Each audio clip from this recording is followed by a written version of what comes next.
हमारा खास कार्यक्रम जनता की चौपाल में आज हम किसानों को लेकर चर्चा करेंगे। जो 6 दिनों से किसान लगातार धरना प्रदर्शन कर रहे हैं और दिल्ली को चारों तरफ से घेर कर बैठे हैं। इसी को लेकर किसानों की आखिर क्या मांगे हैं, ये जानने के लिए आज हम गाजीपुर बॉर्डर पर मौजूद है। जो यहाँ पर किसान हैं उनकी क्या मांगे हैं, आइए जानते हैं। जो केंद्र सरकार है वो आज किसानों से बात करेगी। जो किसानों की समस्या है शायद उससे उसका हल हो जाए। तो आपको क्या लगता है? केंद्र सरकार ने जो वादा किया है बात करने का, अगर सार्थक वार्ता होती है तो हमें स्वीकार है। हमारे नेता चाहे यूपी के हों, चाहे पंजाब के हों, चाहे हरियाणा के हों, सभी किसान हैं। कोई भी 5 या 10 या 5 जितने आदमी बुला करके वो वार्ता करेंगे, वो हमको सबको, जितनी भीड़ आप दिल्ली के बाहर देख रहे हैं, सबको स्वीकार होगी।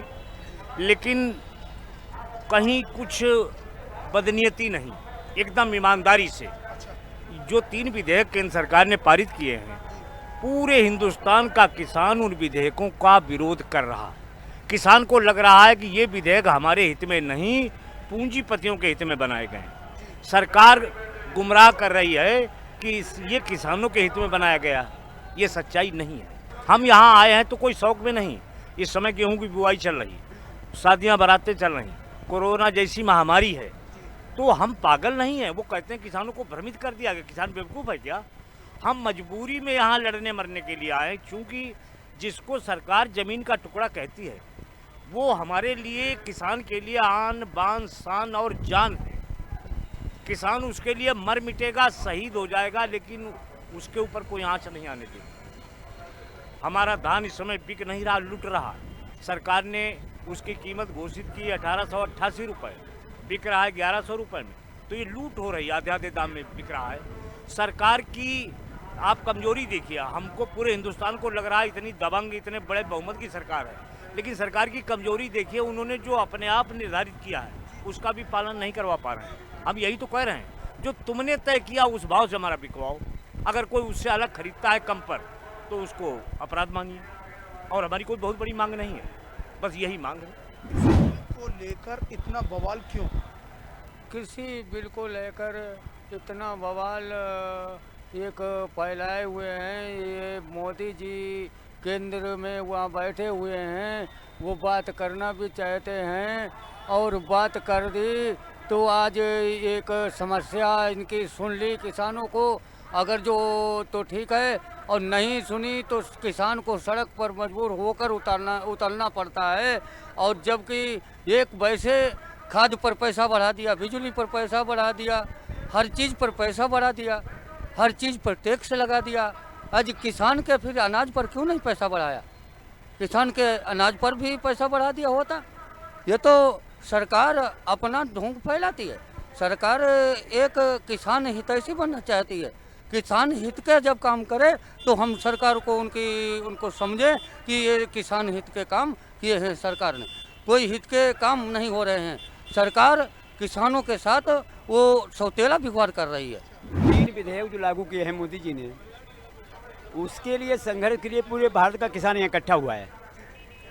ये भी शर्त है कि वो 3 विधेयक जब तक ये वापस नहीं लेंगे तब तक ये आंदोलन जारी रहेगा। जैसे कि पिछले 6 दिनों से किसान लगातार प्रदर्शन कर रहे हैं, तो जैसे आज केंद्र सरकार किसानों से बात करेगी, क्या आपको लगता है इससे जो केंद्र सरकार का फैसला है, क्या किसान उसको मानेंगे?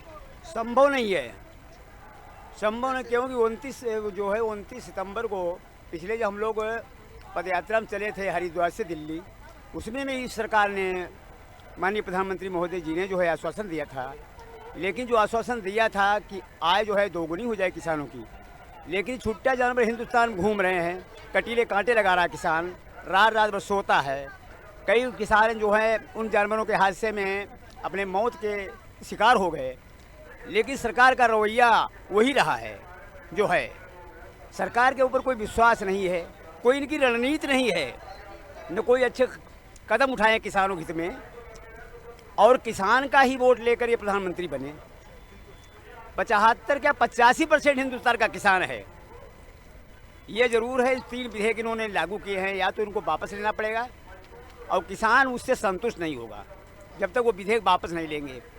इसके लिए किसान हिंदुस्तान का कुर्बानी दे देगा। ये जो सरकार है ये किसानों की हितैषी नहीं है, यह अब उद्योगपतियों के हितैषी है। आप देख लीजिए जितने भी अब तक इस कोरोना वायरस महामारी में जितने भी विधेयक आए, जितने भी नए नियम लागू करे, उसमें इफेक्टेड सिर्फ एक ही व्यक्ति हुआ, वो है गरीब मजदूर किसान और मध्यम वर्गीय परिवार जो पिस रहा है इस बीच। तो मुझे नहीं लगता कि सरकार अपने इस कानून को वापस लेगी, परंतु हमारी डिमांड यही है कि आपको ये कानून वापस लेना चाहिए। काला कानून है जिससे हर किसान परिवार इफेक्टेड हो रहा है। आप देखिए बिजली के बिल कितने महंगे हो गए हैं किसानों के लिए, आमदनी पहले से और कम हो गई है। आपका जितने मिल चल रही है 1.5 साल 2 साल हो गए, वहाँ पेमेंट गन्ने की पेमेंट बाकी है। किसानों को कहीं माल बेचने की हमने छूट दे दी है। अरे भाई कौन सी पाबंदी थी? पहले भी माल बेच सकते थे। अब इन्होंने मंडी और बना देगा, अडानी अंबानी ऐसी मंडी बनाएंगे कि ये जो बाहर जो पुरानी मंडियां हैं ये सारी बंद हो जाएंगी। कैसे वे किसान अब ये तो अपनी मनमानी रेट पे लेंगे ना, 2-4 साल ये अच्छे रेट देके लोगों को खुश कर देंगे, उसके बाद जो बाहर की मंडियां वो बिल्कुल खत्म हो जाएंगी और इनका एक अधिकार जमा हो जाएगा वहाँ पर, ये अकेले। और एक कानून और बना दिया उसमें कि ये लोग अपील नहीं कर सकते, इसमें कि कोई भी सिविल वाद इसमें फाइल नहीं कर सकते। भाई एक किसान को यदि कोई आपत्ति होगी तो कहाँ जाएगा? जब कोई विवाद वो कोई केस ही फाइल नहीं कर सकता तो कैसे पॉसिबल है उसको अधिकार मिल पाएंगे जो उसके छीने जा रहे हैं? जो केंद्र सरकार है वो किसान हितैषी होने का दावा कर रही है। सर किसान हितैषी होती तो ऐसे काले कानून नहीं बनाते। देखिए जब से लॉकडाउन लगा किसान हितैषी कैसे हो गई? इन्होंने 2 लाख करोड़ रुपए पता नहीं किसको दे दिया, किसी किसान पे नहीं आए, ठीक किसी परिवार पे नहीं पहुंचे। इन्होंने इतना पैसा लोग जो कोरोना वायरस का फंड बनाया पीएम फंड, उस पीएम फंड में जितना भी पैसा आया किसी नहीं पता कहाँ गया क्या नहीं। तो ये किस तरह से कह सकते हैं कि हम किसान हितैषी है? केंद्र सरकार किसान हितैषी का दावा कर रही है तो फिर किसान धरना प्रदर्शन क्यों कर रहे हैं? धरना वही है, इन्होंने अभी जो लॉकडाउन के दौरान जो 3 विधेयक पास किए हैं उसमें केवल एक ही मुद्दा है किसानों का कि एमएसपी इन्होंने हटा दी है। हालांकि ये लोग बोल रहे हैं कि मतलब मोदी जी कह रहे हैं कि एमएसपी भी है। साथ में इन्होंने एक और बिल पास किया है जो बोलते हैं जिसको जो प्राइवेट जो प्लेयर्स होंगे वो पहले ही किसानों को एक अपना प्राइस दे देंगे। तो उसमें एक यही है कि यदि प्राइस बाद में बढ़ जाते हैं, सपोज करो 25 रुपये उन्होंने गारंटी प्राइस बता दिया और कल सपोज करो 40 रुपये हो गए, तो किसानों को फिर उस बिल के तहत उन्हीं को बेचना पड़ेगा।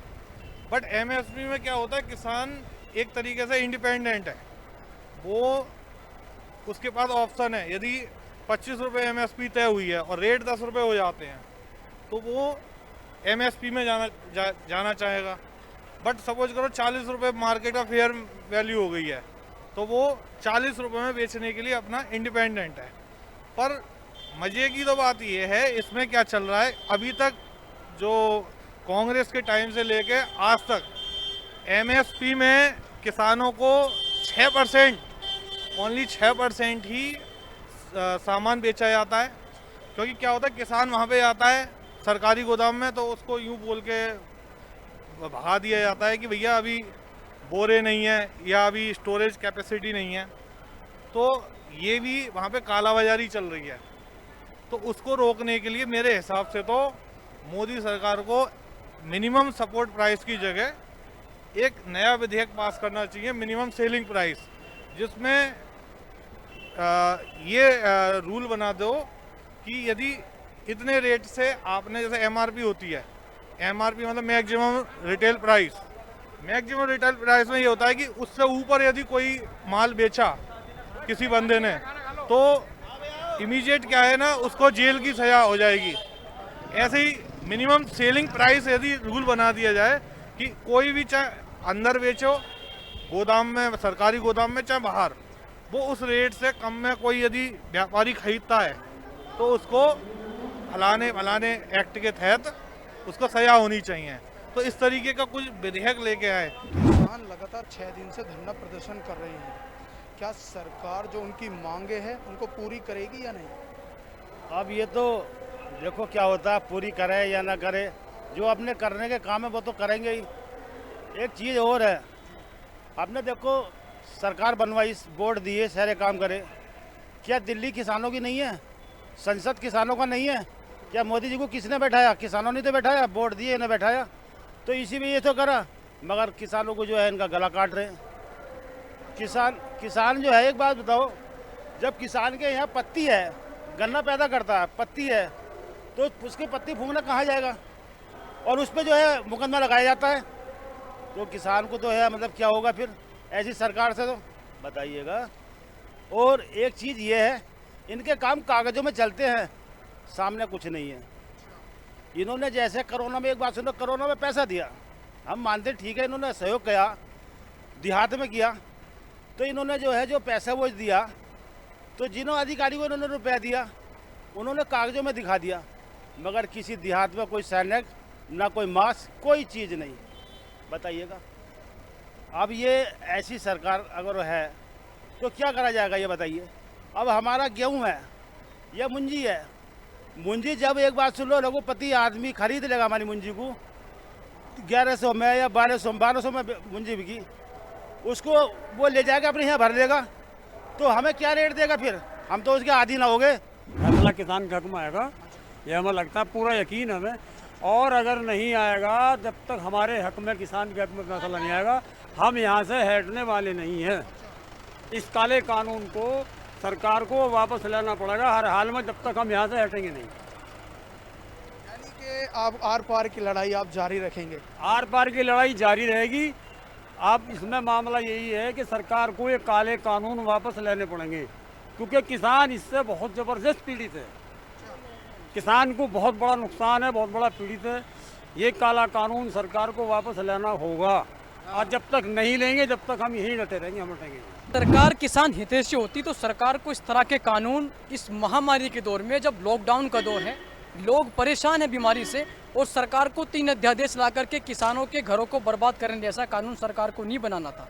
सरकार का मकसद ये है कि प्राइवेट सेक्टर को आज देश में उतार करके इस किसान को धरती में धंसना चाहती है सरकार, इस किसान की खेती उजाड़ना चाहती है सरकार। आज सरकार को ये नहीं दिखाई दे रहा कि जब लॉकडाउन के दौर में पूरे पूंजीपति अपने घरों में कैद हो चुके थे, यही किसान फील्ड में उतर करके, खेतों में उतर करके, शहरों के अंदर इन पूंजीपतियों को, नेताओं को पालने का काम कर रहा था। अगर सरकार की मंशा यह है कि सरकार आज प्राइवेट सेक्टर को देश में बढ़ावा दे करके और इस किसान को पछाड़ना चाहते हैं, तो इस सरकार की सबसे बड़ी भूल है। किसान सक्षम है हर संघर्ष के लिए। इस देश में 62 करोड़ किसान बसेरा करता है। किसान चाहे तो देश को जाम करना भी जानता है, किसान चाहे तो सड़कों पर उतरना भी जानता है। किसान के सामने वो परिस्थितियाँ आ जाकर के खड़ी हो चुकी है कि किसान हर एक संघर्ष के लिए, हर एक परिस्थिति का सामना हर हाल में करने के लिए तैयार खड़ा है। हर एक राज्य में किसान त्रस्त है, किसान परेशान है, और किसान ने, आप जब किसान की जान पर आ पड़ी तो किसान ने राजधानी को घेरने का काम किया। अगर परिणाम किसानों के हक में आते हैं, अगर फैसला सरकार किसानों को हक में सुनाती है,